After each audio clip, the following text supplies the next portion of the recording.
What's going on, weeders? Alright, so what I've done here is I've made a natural worm composter for my kitchen scraps. And this is just a 5-gallon planter. It's got the holes in the bottom already.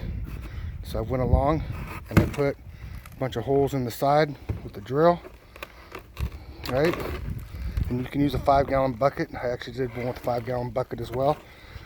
And then you got holes along the top for breathe holes, right? So there's plenty of oxygen, air getting inside there. And theoretically, the worms find their way in here. And you line the bottom. You line the bottom with some compost, maybe 2-3 inches high. And then you throw in your dry leaves or whatever.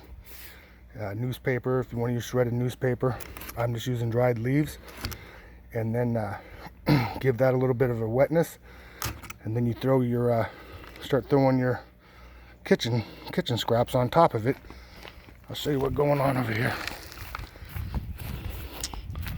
So here you can see I sunk a 5-gallon bucket in the ground. I just used up some of this soil that's all around here. It's pretty loose soil. So I threw that soil into the, this is actually old potting soil from years of being outside growing. And so I put that soil in the bottom, about 3 inches of soil, threw some dry leaves on top. And grab some disgusting, here's the next hole. This is where the planter is going to go, right in that hole. And then you grab some compost, eggshells, a little bit of scraps. You just throw that in there, and then I'll get the hose and wet it all down. And so that's just the kitchen scraps, and wet it down. Throw a lid on it. This is just an old saucer.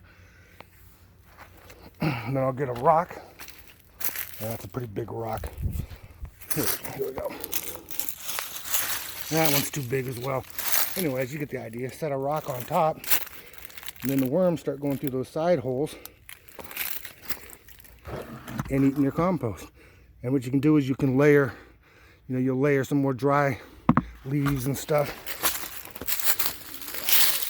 You throw some more dry in there as well, and just keep layering it in there. And pretty soon you've got your own worm castings. And I guess they fill it with a month or two, they'll be full of worms. And you just reach in there, get your worms, get whatever you want to put in your pot. You got free worm castings, worms, and it's all just your native worms coming in and out of your little homemade bucket composter. Anyways, I thought that was kind of cool. I saw it on YouTube and decided, you know what? I'm going to make one of these. All right, you guys. Peace.